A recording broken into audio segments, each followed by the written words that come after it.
Here we are.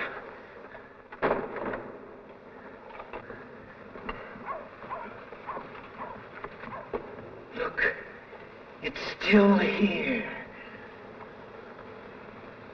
Climb up and cut the rope. No. Go on, it can't hurt you. Here's the knife.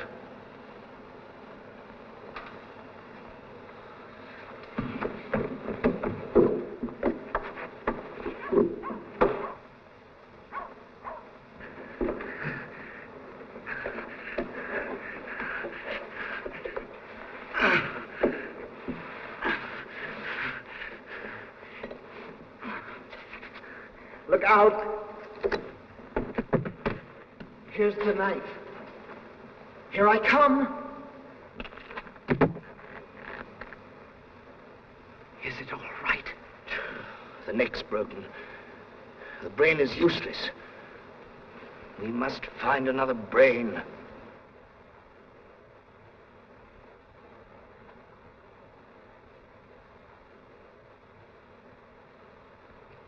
That will do, gentlemen.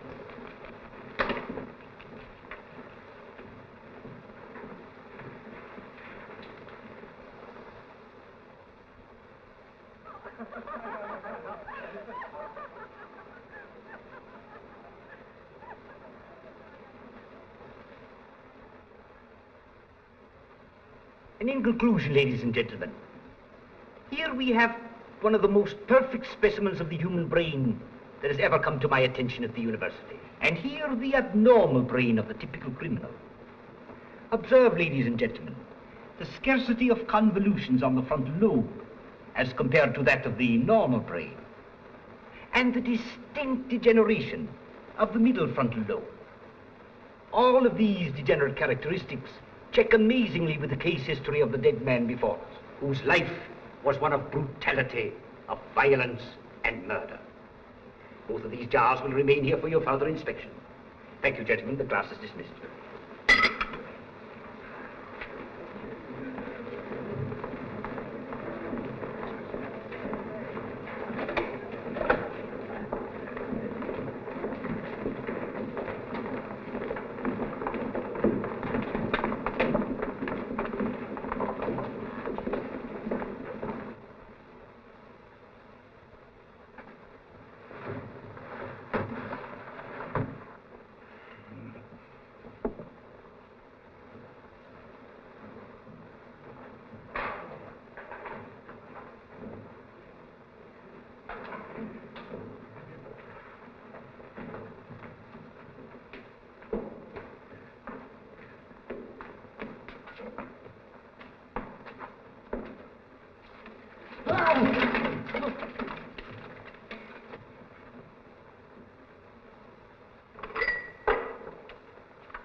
Victor Morris. Victor, I'm so glad you've come. What is it, Elizabeth? Oh, you've heard from Henry? Yes, the first word in 4 months. It just came. Victor, you must help me. Well, of course I'll help you. I'm afraid. I've read this over and over again, but they're just words that I can't understand. Listen. You must have faith in me, Elizabeth. Wait. My work must come first, even before you. At night, the winds howl in the mountains. There is no one here. Prying eyes can't peer into my secret. What can he mean? What does he say then? I am living in an abandoned old watchtower close to the town of Goldstadt. Only my assistant is here to help me with my experiments. Oh, his experiments. Yes, that's what frightens me. The very day we announced our engagement, he told me of his experiments. He said he was on the verge of a discovery so terrific that he doubted his own sanity. There was a strange look in his eyes, some mystery. His words carried me right away. Of course, I've never doubted him, but still I worry. I can't help it. Now this letter. Oh, this uncertainty can't go on. I must know. Victor, have you seen him? Yes. About 3 weeks ago. I met him walking alone in the woods. He spoke to me of his work, too. I asked him if I might visit his laboratory. He just glared at me and said he'd let no one go there. His manner was very strange. Oh, what can we do? Oh, if I should be ill. Now, don't worry. I'll go to Dr. Waldman, Henry's old professor in medical school. Perhaps he can tell me more about all this. Oh, Victor, you're a dear. You know I'd go to the ends of the earth for you. I shouldn't like that. I'm far too fond of you. I wish you were. Victor. I'm sorry.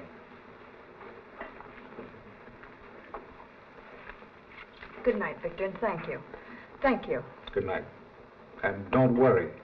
Promise? I won't.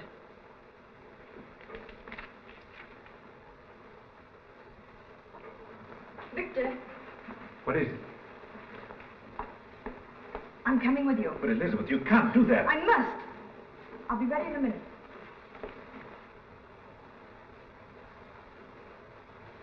Herr Frankenstein is a most brilliant young man, yet so erratic.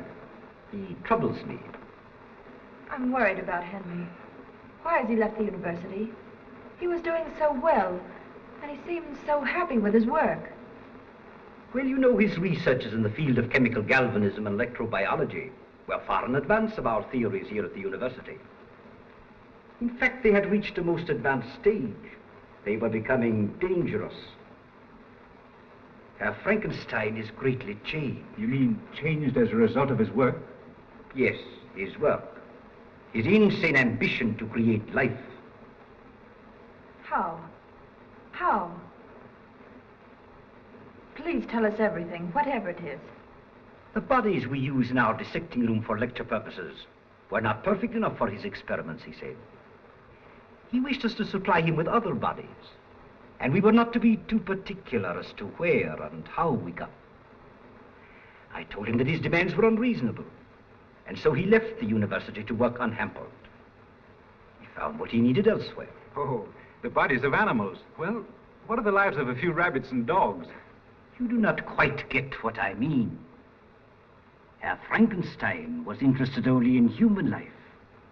First to destroy it, then recreate it.